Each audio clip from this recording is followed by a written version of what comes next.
France métropolitaine. Pas de reconfinement à ce stade, mais vous l'avez peut-être remarqué, les écoles qui ont repris lundi ferment tour à En tour. fait, dès qu'il y a un cas de Covid, soit on ferme, soit on exfiltre. Mais le pire, c'est que tout ça n'est pas du tout clair. Les responsables pédagogiques n'ont aucune information précise du ministère, comme l'illustre très bien Aurélien Boudon, co-secrétaire de Sud Éducation. On a l'impression qu'il y a une sorte d'omerta de l'administration puisqu'il y a un refus de communiquer aussi bien dans les instances représentatives des personnels des bilans clairs du nombre de cas dans les établissements scolaires, du nombre d'écoles qui ont dû être fermées.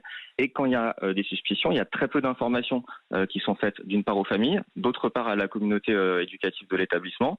Et il y a une volonté un peu de passer sous silence. Voilà, les premières consignes quand il y a suspicion, c'est surtout vous ne dites rien, vous n'en parlez à personne et vous continuez à faire comme si ne rien n'était. Si vous avez un personnel qui est malade, on va lui dire de rentrer chez lui, de se faire tester. Et pendant ce temps-là, l'école va continuer à fonctionner, les personnels vont continuer à accueillir les élèves, alors même qu'ils ont pu être en contact avec le personnel qui est concerné par la suspicion. Actuellement, c'est plutôt ça qui se passe et ça nous inquiète. C'est-à-dire que le personnel, dans l'attente du résultat de son test, tout le monde continue à se rendre sur son lieu de travail.